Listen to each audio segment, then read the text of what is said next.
Okay guys, so now it's 1:20 in the morning. Well, this is the time that I'm most productive anyway. Okay, so here I'm starting to study the Thai alphabet.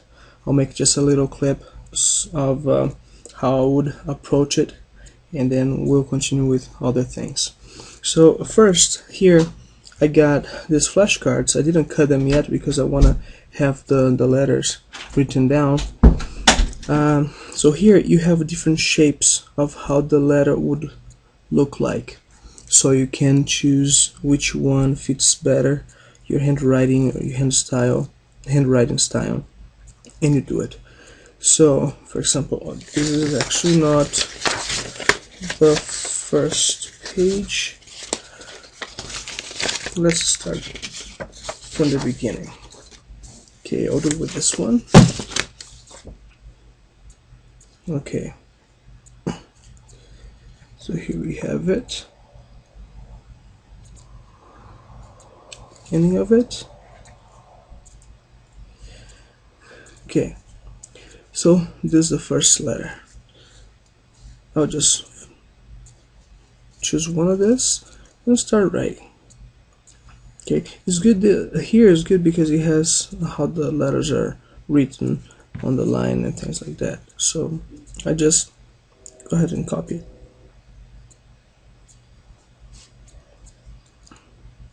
And then the second one.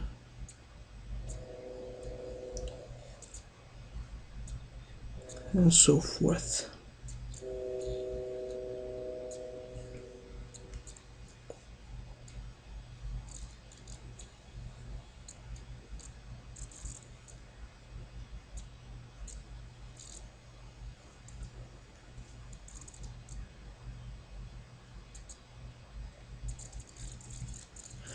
Okay.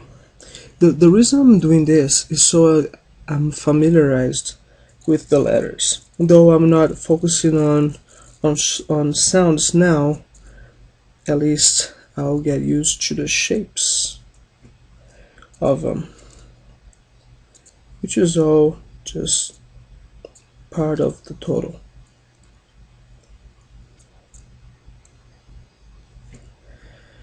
Okay, so now I won't go forward unless I have done this a couple times.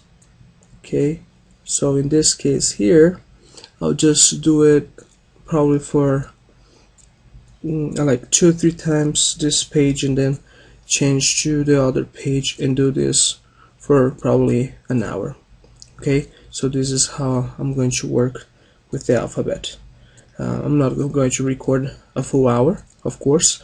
This is just a hint of how I would do this. Okay, just keep on copying it until you get some good speed on writing them, and of course a good quality in the writing.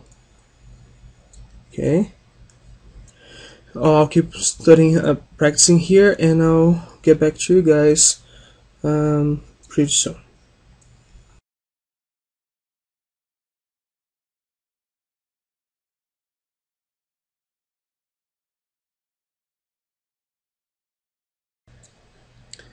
Okay, it's been an hour since I started this, and well, as you can see, when we start, it's pretty out there. There's not a whole lot of consistency, and looks pretty bad.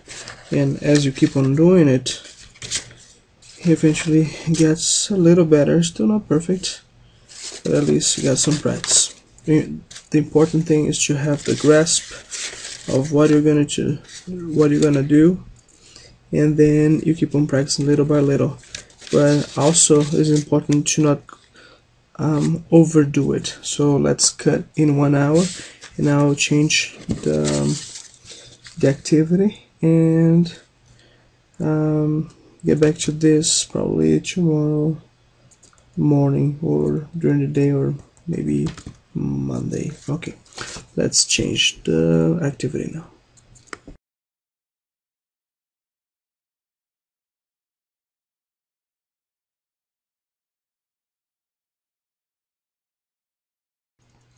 Okay, now we are going to check some data on Thai language and the history behind it and the connection with other languages. So, in my case, so I know what are some of the similarities between Thai and other languages that I already know, so I save myself some time.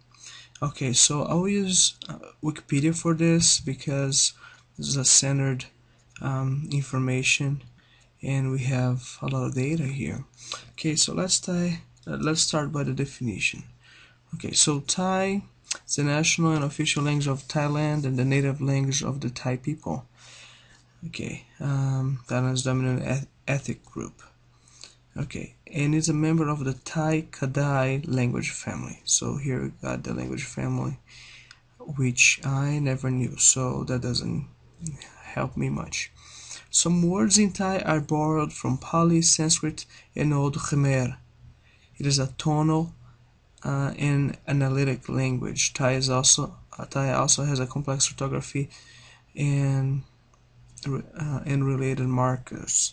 Thai is mutually intelligible with Lao, whereas the Isan dialect is almost the same as Lao. Okay, this gives me a couple hints. I don't know any Lao, and I don't know any Khmer or Pali, but I know a little Sanskrit through Hindi, so that helps me to understand that maybe some words from Hindi or even Persian, which borrowed from Hindi and Sanskrit, may help with this. Okay, let's check a little bit more. Here, there's not a whole lot of information. Useful information for, in my case, there's a lot of information, but let's see something that I can use for the challenge. Okay, transcription, alliteration, grammar. From the perspective of linguistic typology, Thai can be considered to be an analytic language. The word order is subject, verb, object, although the subject is often omitted. Thai pronouns are selected according to the gender and relative status of a speaker and audience. Okay, so being subject, verb, object doesn't surprise much. That's good because most languages are like that, and that's a good point. So I already know about the word order of it. Let's see adjectives and adverbs. There's no morphological distinction between adverbs and adjectives. Okay, so adverbs and adjectives are the same. Many words can be used in either function. Okay. They follow the word they modify, which may be a noun, verb, or another adjective or adverb. Intensity can be expressed by a duplicated word, which is used to mean vary. Okay, so the adjectives and adverbs will come after what they modify, like in Portuguese or Spanish. So there's a connection there. Comparatives. Comparatives take the form a, x, b. Qua. Qua, b. A is more x than b.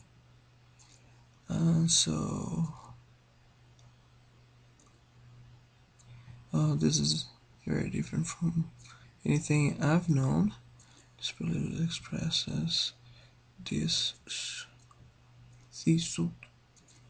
A is most X. Okay, this is like Portuguese.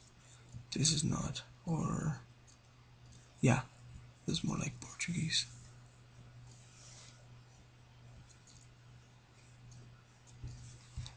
I think this can be compared to English in the sense that this particle would be the ending. So A is bigger than B, and here in this case will be A is better. No, yeah, yes, is most X. This is a little different. Well, the reason I make these comparisons is that so I can connect Thai to some other language which I already know and make connections in my mind. Sometimes it's complicated, like sometimes I have a hard time connecting them here, but overall it is helpful. Okay, there are many things that we can compare. So I'll spend the next hour doing this and analyzing, and if I find anything that is really interesting, like I found here with the Sanskrit, which I was showing here, I'll share with you. Okay, so this is just a hint of how I find connections between one language and another language.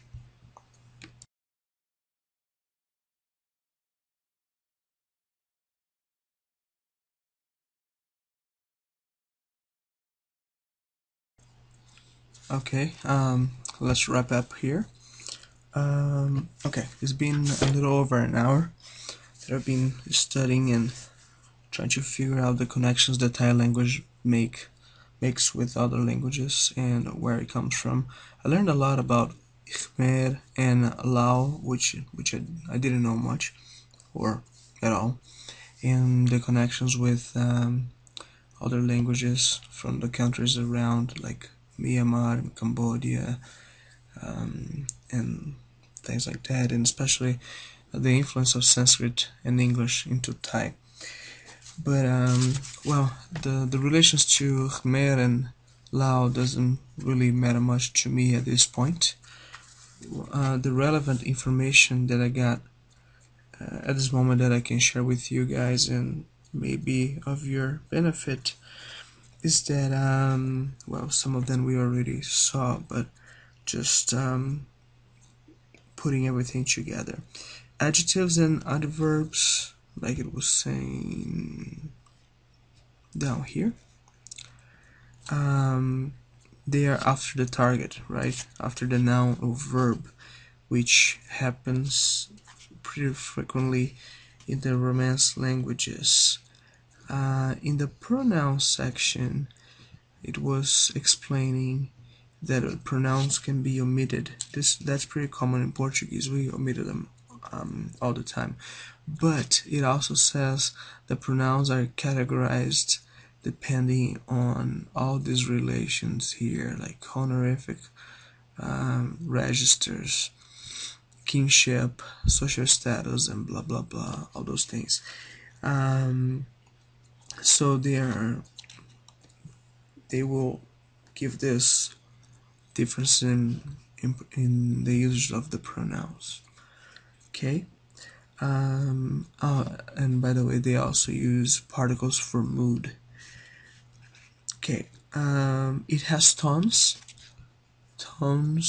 which are let's use this tones here. The tones, just like Chinese, which gives me a heads up that I'll need to focus a lot on tones because that's my weakness.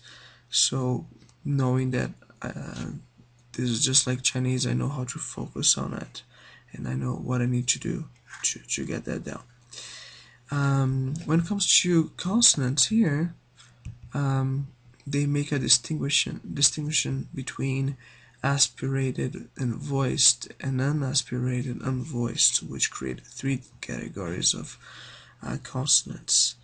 And of course, there is a sound change in Thai too. Okay, just like sometimes it happens in German and Russian. And then you ask, why you're looking for those similarities? Because those help me to recognize differences in speech. For example, why somebody's saying something that is different from what is written. If I know the background of it, it's easier for me to understand. And the last one, last but not least, is the various language levels that Thai has. Let's see if I can find it here.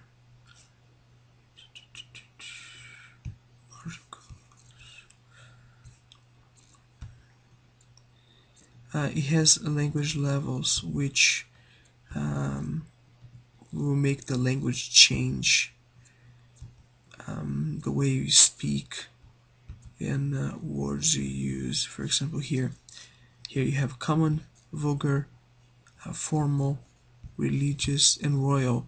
All this for one word, to eat. So that will help me to keep an eye for synonyms in different levels.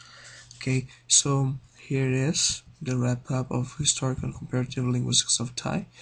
The reason I do that again is to help me to build a bridge between Thai and other languages, so I may be aware of those when I'm studying the vocab and getting to make sentences so I can learn it faster. Okay, that's it. I'll see you guys next time.